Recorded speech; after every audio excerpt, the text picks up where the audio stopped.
Excellencies, colleagues, ladies and gentlemen, good morning. I was really hoping to be with you in person today. Sierra Week is always that moment where the global energy community comes together to take the pulse of where we are and where we're going. And this year, maybe more than any other, that really matters.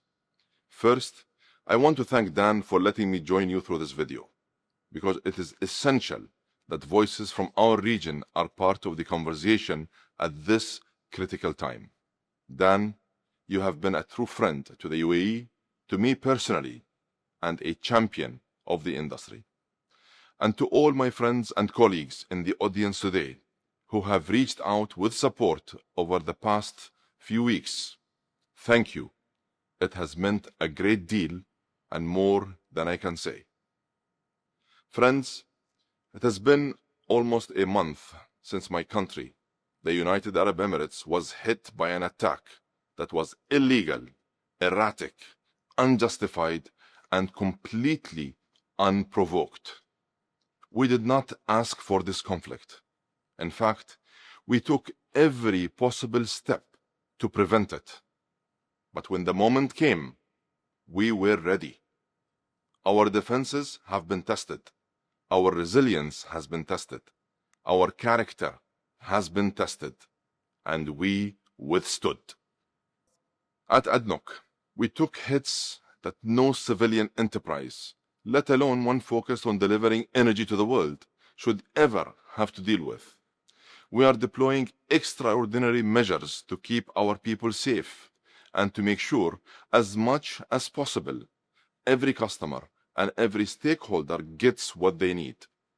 And we will continue to defend our nation and our way of life. In fact, this experience has only reinforced our model of pragmatic progress, rooted in realism, not ideology, steady in its course, practical in its approach, and laser-focused on results. Colleagues, these past weeks have reminded us of the fundamentals. Stability in energy markets underpins stability in every market. Energy security is not just a slogan. It's the difference between lights on and lights off. And it rests on a simple truth. The world's critical arteries must remain open. The Strait of Hormuz is one of those arteries. 21 miles wide, 20 million barrels a day, nearly a fifth of the world's oil and gas, over a third of the world's fertilizer, almost a quarter of the world's petrochemicals, and significant amounts of industrial metals. In short, much of the oxygen of the global economy runs through a single throat. And yet, there are those who believe that choking that throat is an acceptable strategy. When Hormuz is squeezed, the pressure is immediately felt around the world. In just 3 weeks, the price of oil has risen by 50%. This is raising the cost of living for those who can least afford it, and slowing economic growth everywhere, from factories to farms to families around the world. The human cost is mounting by the day. So let me be absolutely clear. Weaponizing the Strait of Hormuz is not an act of aggression against one nation. It is economic terrorism against every nation.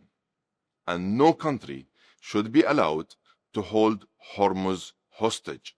Not now, not ever. And while we all appreciate all efforts to stabilize markets and reduce prices, let us be clear. This is not a supply issue. It is a security issue, and has only one durable answer: keeping the strait open. We cannot trade our way out of this crisis. Colleagues, in moments like this, one word rises above the rest: resilience. Resilience is not a reaction, it is a result. It's built years before the crisis ever arrives. through investment in infrastructure, preparation, long-term planning, and strategic partnerships. For the UAE, partnership is not just something we do. It is who we are. Our commitments are concrete. Our word is our currency. And when it really matters, we step up and we show up. That is why our relationships with all our partners, including the United States, endure.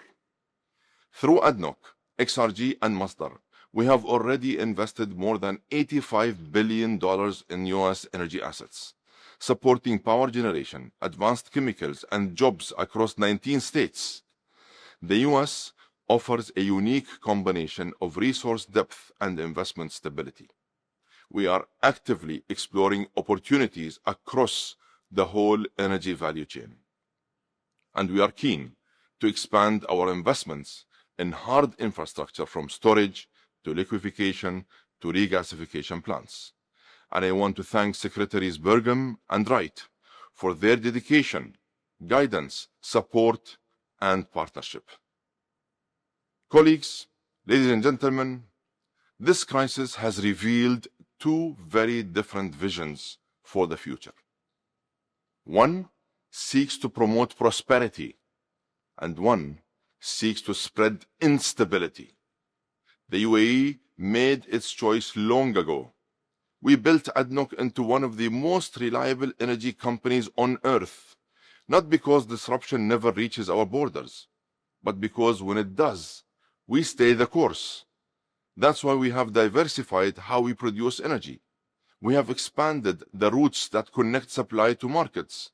We have integrated all sources of energy at scale. And we have embedded technology and AI across our operations as the force multiplier that will define the next era of energy. And we have built a global network of partners who believe that energy security is a shared responsibility. Ladies and gentlemen, the events of recent weeks have drawn a clear line in the sand. We can choose to be an architect of stability or a spectator to volatility. And if you believe that collaboration should prevail over conflict, then your place is with us.